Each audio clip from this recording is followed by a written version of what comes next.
Coming to you from sunny California and the Great White North. Get ready.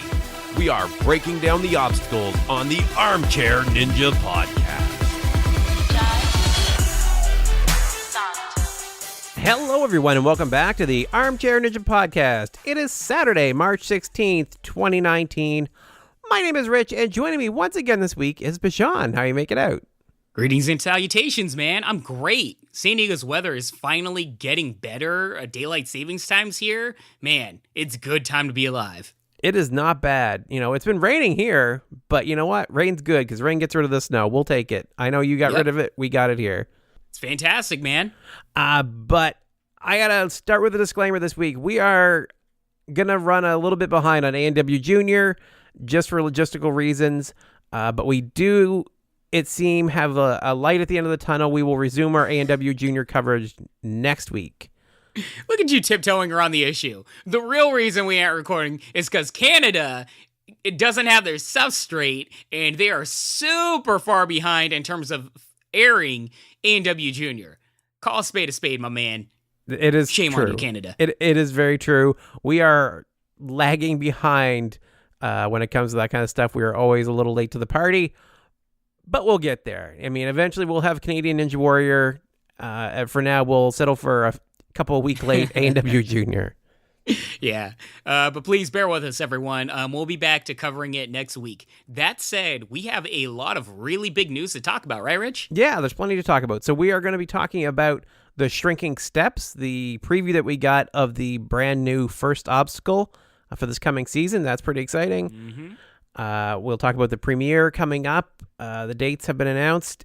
And we have a funny video that got posted of Akbar eating a hot chocolate bar, which doesn't, I don't know if that sounds as interesting to you as it did to me. I watched the whole video. Very interesting. If you guys know of this, it's the world's hottest chocolate bar in the world, and it has a very concentrated portion of Carolina Reaper, which is the hottest pepper in the world, inside of it. We'll cover that in a bit. But before we even do that, Rich, I've got just a disclaimer for everybody, announcement or anything like that, which is that American Ninja Warrior is actually casting for ANW Junior 2 Season 2 right now. So that's really big for everybody listening at home, in particular the ones that are, like our coverage of ANW Junior and feel like they have a shot at, or might do well at being on ANW Junior. Hey, it is, in my opinion, confirmed there's going to be a second season, and I'm really happy about that, Rich, because it's good stuff. But not only that, hey, now is your time to go on, make your video, try it, just get yourself out there and give it a go.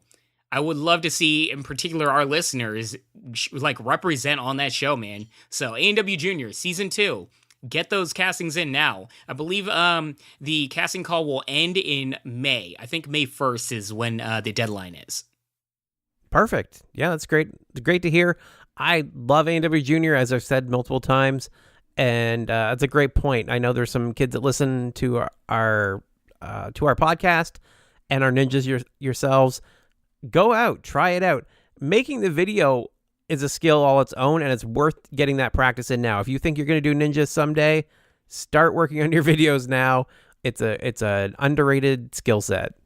And I'll tell you guys right now, it's probably the hardest part of the process. If you can do the video, you can do anything else. And I'm not saying it's incredibly difficult, but what I'm saying is, the biggest apprehension that people have for getting on the show is just actually filming the video. Get the video done, and you would be surprised at how much easier the rest of it is. All right, so first... This is a Crayon Eps Obstacle. Yes, avoid the crayons. Yeah. But so ANW, it turns out this year, the ANW main show is going to be starting on Wednesday, May 29th. Is that early? Sorry to cut you off, man, no. But is that I feel like previous seasons it was in June or more deeper in summer. No, I think that's about right. I'm trying to think, actually, when you showed up on the show, we thought it was going to be late May. It was the first week of June, wasn't it?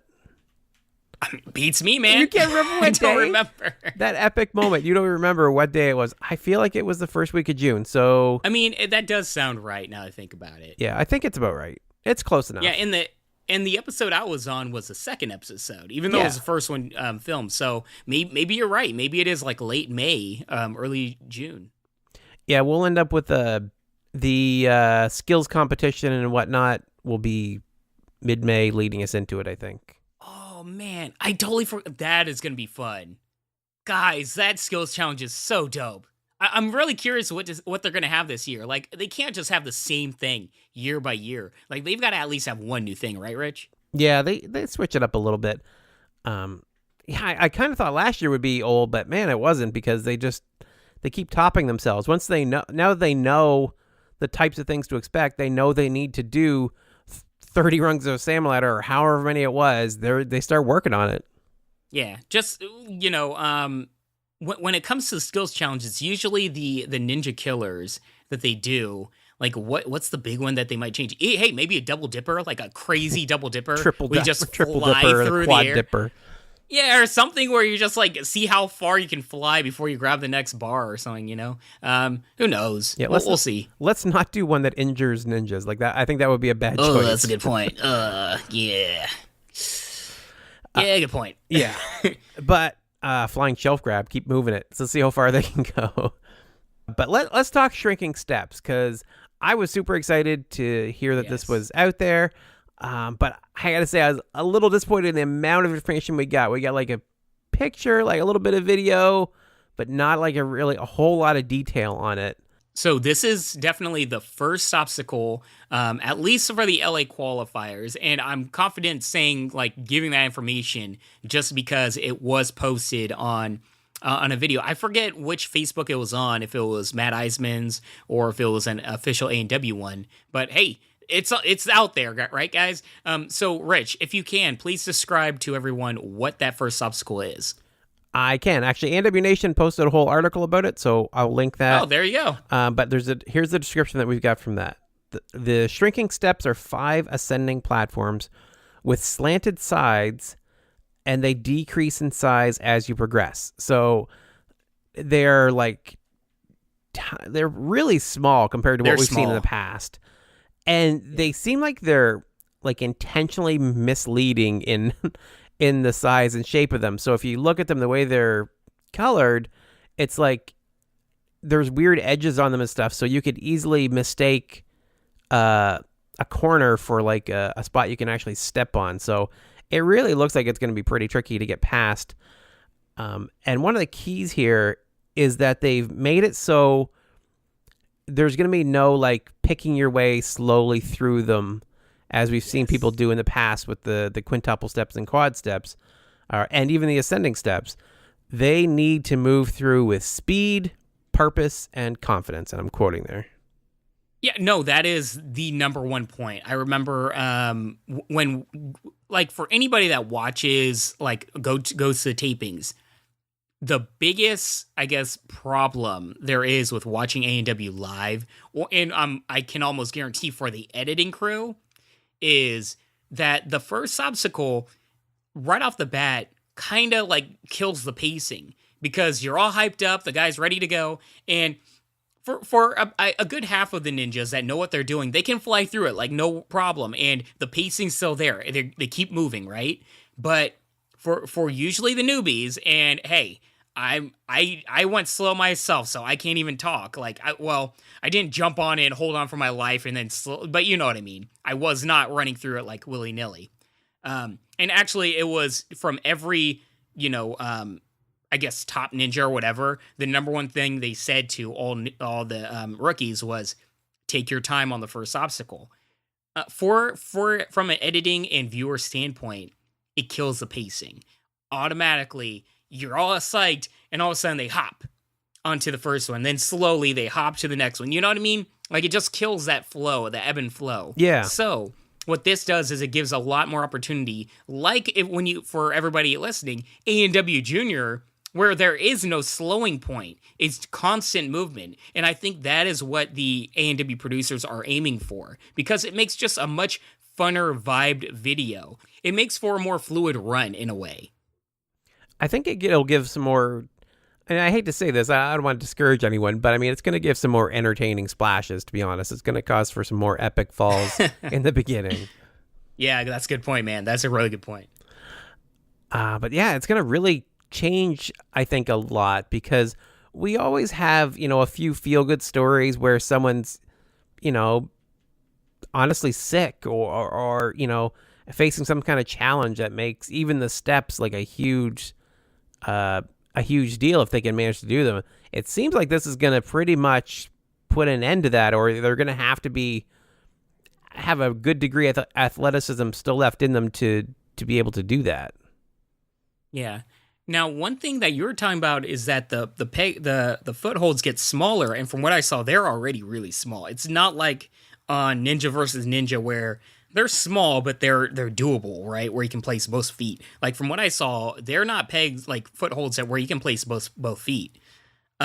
Did you get that sense also, Rich? I did. It has to be constant movement. Like it kind of looked like maybe 1 foot square. Like it doesn't really look very big at all. Yeah. Okay, so I'm curious how much that's going to trip people up. And as you said, the coloring and the shapes can really mess some people up where they think it's a stationary foothold, but really it's slanted and you slip right off. It can make for some very entertaining splashes. I'm kind of interested to see if any guys, how do I say this, get some unfortunate falls in many ways, land in a certain area, right? Because that can happen also, and that would be very entertaining, but also scary, where I'd cringe heartily. It's hard. It's hard to judge how steady they are too. So looking at them, I kind of assume they're fixed. There's no mention of them wobbling or do anything beyond that. It's just a matter of having very nimble, quick feet to get through them. But if they rotate or wobble in any way, those are going to be extremely difficult. Yeah. One thing that I'm really curious about is, it's common knowledge for most people now that the night that they filmed the LA qualifiers, it was raining. It was storming in LA. I wasn't there. I don't know. I have to imagine they didn't start filming until after it stopped raining.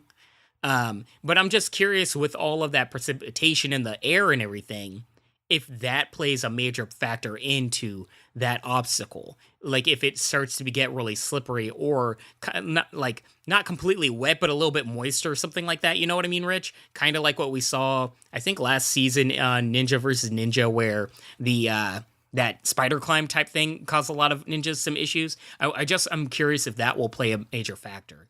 From what I understand from someone that was there, it wasn't too bad. There was kind of some expectation it might be a big factor, but it sounds like it wasn't as bad as we thought it would be.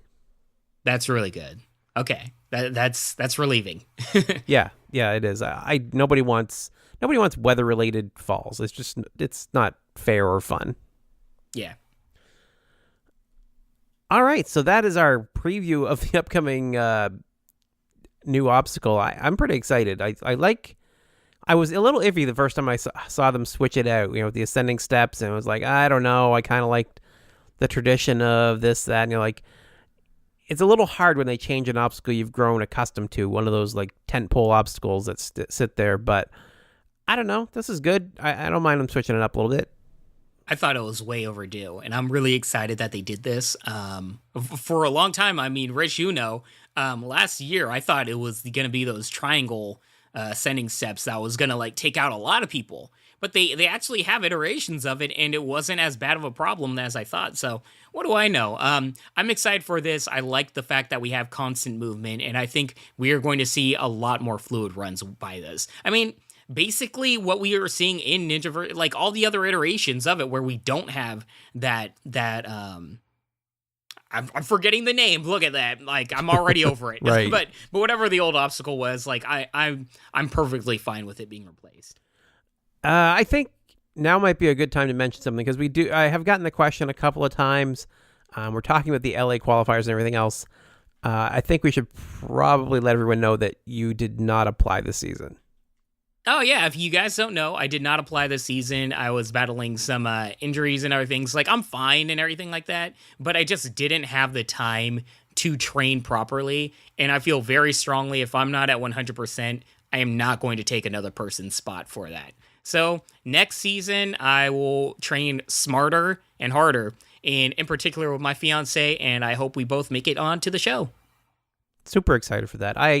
I am a little disappointed, but I agree 100% with your reasoning. I think it makes sense, and I appreciate your consideration of others that are hoping to be on the show that, trained hard and want their shot. Yeah, 100%. I mean, just knowing where I'm at right now, I am definitely not in peak condition to be on the show. I would hate to. You just don't want to be that guy. Yeah. You don't want to be horse abs. Yeah. No, thank you. All right. So let's talk about this Akbar and the chocolate bar. Akbar and the chocolate bar, man. I mean, what do you want to say to it? It's just really fun videos. Like, if anybody watches the YouTube show Hot Ones, or any of these other shows where celebrities or, people you well know, like, eat hot things and freak out. I mean, it's pretty good. In particular, why don't you talk about how confident Akbar was going into this? Okay, so first off, this isn't something he decided to run out and buy and he'd heard about and ordered online or anything like that. This randomly showed up at his house from someone. He doesn't even know how they got his address. And he decides to eat it anyway. Andrew, I thought it was his son that got it. I didn't know it was a fan. That's my understanding. My audio, I don't know if it's something to do with the video. I couldn't hear it very well. I was going by the article again on ANW Nation, and what I could hear, it sounds like it just randomly came. That's a brave dude. I'm sorry. Anything shows up in my... If it's edible and showing up in my mail from a random person, that is not going to be ingested. I'd like to think I would do that. I would not do that, but then again, it's food. I very well might cave, but still. But yeah, and in addition to that, he just had knee surgery like 2 days prior. He's laid up on the couch with crutches and his leg all bandaged up, which, me. Oh, yeah, you can relate. Totally felt that. Yeah. But yeah, I honestly don't know if it was that or what it was. I had a hard time finding it funny. Like, there's so many people commenting on how hilarious it was, and I get why it is. But at the same time, I just feel bad for him because he dives all in. He had this chocolate bar. It's tiny, which seemed to surprise him and me. I didn't realize it was going to be that small. It's a very, very potent concentration of the world's hottest pepper. You are only supposed to eat that one little tiny brick. That is more than enough. Right, but there was only I couldn't really quite catch how many squares he was supposed. Like you said, 1 square, I think, out of it. Yeah, I think there's 9 squares altogether. That was what I thought he said. Right, there's 9 here, and he broke off 3 and popped them in. And then he ate more than 3. No, that's right. I think he put 3 in, and then he was like, "Should I just eat the whole thing?" And then he just popped the rest of them in. Like, went way overboard. Definitely not a great idea. Yeah, as soon as I saw that, I'm like, "Oh, buddy, oh, you're in a world of pain. Like, you don't know." And he's lactose intolerant, so it's not like he can even chug milk and stuff. He's getting his kids running around grabbing everything out of the fridge, and it just became. That part was a little funny to me. They're bringing him bread. They're bringing him yogurt tubes. I think they brought him. I think he even mentions this yogurt's not going to be good for me later. Yeah, he was just sweat just pouring off him. He looks in a world of pain, and he can't get up and pace or go get stuff himself because he's laid up with the injury. I mean, it's hard to feel bad for a guy that does it to himself. That's fair. But yeah. It's unfortunate. More so for me, though, I'm curious about how the fact that he's in a leg brace, is going to affect him hosting A&W proper. I think they're going to be filming a little bit more, right, Rich? Oh, and, typically that's not an issue because he is stationary like Matt Eisman. But Akbar is a lot more animated and jumps up and freaks out and everything like that. I just hope he doesn't hurt himself. Well, I was thinking they're up in that booth, right? There's a ladder, stairs to get up there and everything, but it's, getting up and down out of there a few times. He's got to, make a few trips back and forth. It's not going to be a fun trip for him this year, I would say. Yeah. I mean, and I have no idea how long he's going to be in that thing, but if it's surgery, I mean, I've had surgery before. It's not going to be a week. You know what I mean? Yeah. It's going to be longer than that. All right. Short and simple episode this week, everybody. We will have a longer one next week, promise. Yes, we will. We will be back. We will be covering A&W Junior episode 12 next week. If you'd like to reach out to us, you can reach me as rich@ninjapodcast.com. I am at Ninja Podcast on both Instagram and Twitter. And Bijan, how can they reach you? Yeah, first off, I have an unopened bottle, I should say, of Da Bomb hot sauce, which if you guys are fans of hot ones, you know what that's all about. Let me know if you want me to record myself and my brother trying that, because that's going to be something. Yeah, but hit me up at Twitter and Instagram at Bijan151. That is Bijan 151. All right, thank you all for listening, and I hope you have Da Bomb week. Oh, I love it. Peace and love, y'all.